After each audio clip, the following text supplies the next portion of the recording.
someone listening to this who wants to discover what they are good at, how does that happen? To discover what you're good at is follow what you like. If you want to juggle, throw juggling into your magic. If you love art, make your magic about art. Use those images, use paintings, use what motivates you as a performer, as an entertainer, as an artist, and use those skills that will make you unique and an individual to stand out. Here's the perfect example. Dania Diaz, I just interviewed her, and she thought magicians had to be funny. So she was performing humorous magic, and she was doing great.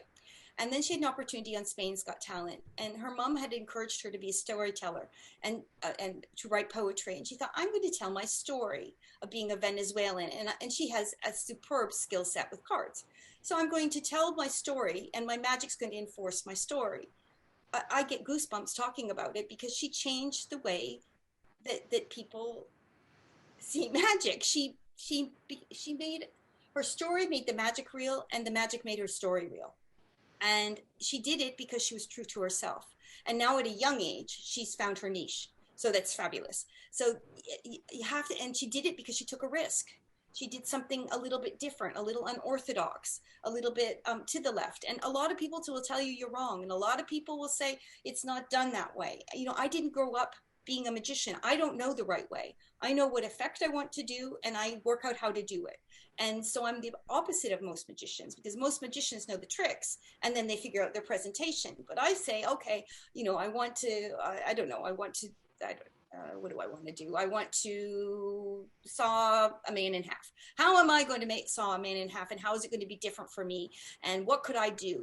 Do I want to dissect them? Do I want to, and then you just start playing with it. And the other question you asked me earlier, each new piece comes, there's not a formula. Sometimes it's a piece of music, like for the puzzle, it was I call it Bang Bang, because it's a Bang Bang compilation of music, and it's great music.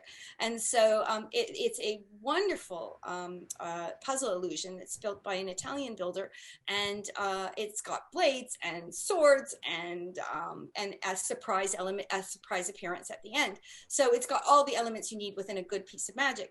But the catalyst for that was Bang Bang, the music, these pieces of music that I had in my head, and then that reflected the costuming, and that reflected the art design on the pop, and so everything sort of came together. Another time it might be, I want to do a romantic vignette, or I want to, and then off you go. What do I want out of that vignette? Do I want to dance in it? Is it going to be sad? Is it something I've lost? Is it something I'm remembering? Is it a happy memory? Is it a sad memory?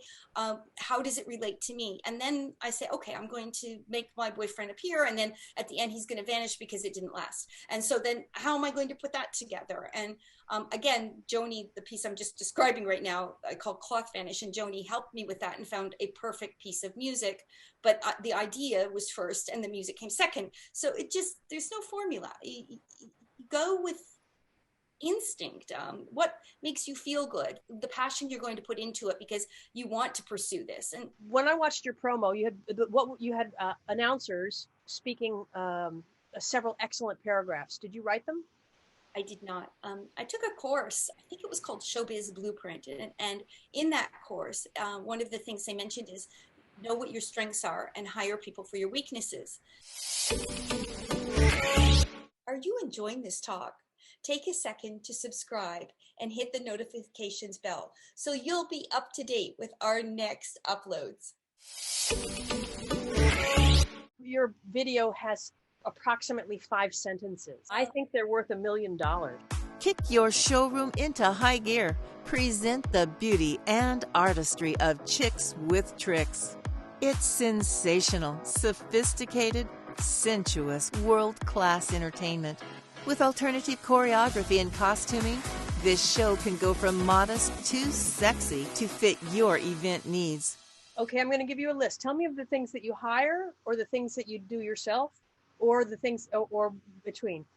You hired a writer. Do you always hire a voiceover person? I either hire someone or I'll use someone within the cast. We've been really lucky to have recording studios on board and professional musicians and singers. Do you hire a director? I did with Joni Spina with my own show. And it was very, and also Don Wayne with mentoring with the magic, and they were really expensive. Like that was a huge chunk of my salary. But I felt that the only way that I would grow and flourish was to work with the best. And I came in, you know, at a disadvantage. I didn't study magic like I did dance. So I felt I had to work harder and be more disciplined, and I needed more help than most people needed. And also coming from theater, I was used to direction. I'm not somebody that thinks I'm number one. I always want to learn and grow. So how about choreographer? Do you hire choreographers? Absolutely. I'm dreadful at choreography. I can stage magic. Costume designers? Love costume designers. I have the ability to sew. My grandmother taught me, and I have been able to make costumes, and that's been a great advantage for magic and just for in general and entertainment field. For example, this was one of those ideas that sounded great on paper, and then when you actually have to execute it, you go, what was I thinking? I proposed that we would have the entire cast of 6 dancers do quick change with in the Chicks with Tricks show. So it's the magician and 6 dancers. And I thought, oh, this is going to be wonderful. They'll all do these quick changes at the same time. We'll do it like choreography. I've never seen anything like this before. And they went wild. They went, yes, yes, yes. So now I had to execute it. And it ended up that there are 27 or 26 costumes in 4 minutes. And I had to make all of those costumes. And the first example, we have a beautiful South African dancer. Her name is Ashton, and she's just exquisite. And I had this vision that the first look would be Vogue, and it would be yellow and black with big hats and high-end haute couture. That was my vision. So I created the first mock-up, and we put her in it. And I looked at her, and she looked like a bumblebee. I had taken a girl with an 11 figure and made her look like a bumblebee. It was a catastrophe. And she's so sweet. She goes, Connie, I think I could maybe with a belt. And I'm like, no, just take it off. Take it off. We'll start again.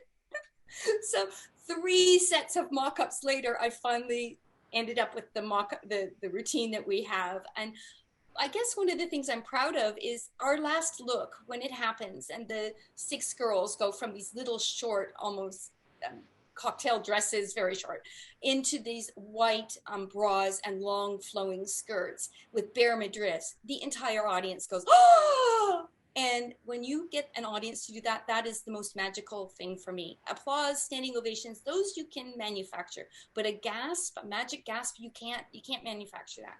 And so it was really worth it. That brings me to my next question. But that moment of before you go on as a performer, do you also get that as a producer? Even more so. And it's terrifying because I can't get up on stage and help them. And so you're helpless, but you still have those nerves. So yeah, very much so. But I think it's because I really relate to them. I like the people I work with. I wouldn't do it if I didn't like them. It's just not worth the work. You know, you have to really like who you work with.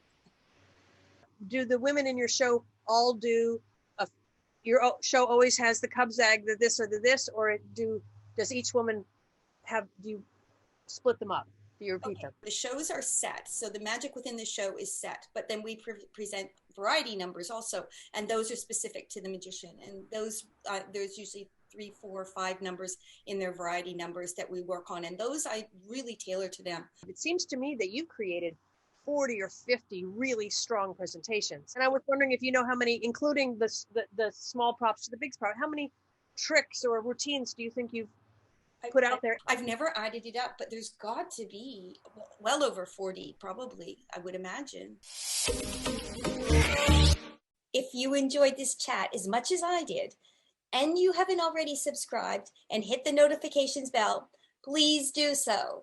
Oh, and don't forget to comment. We love to hear from you and to receive feedback so we can grow and improve our Magical Women channel and project.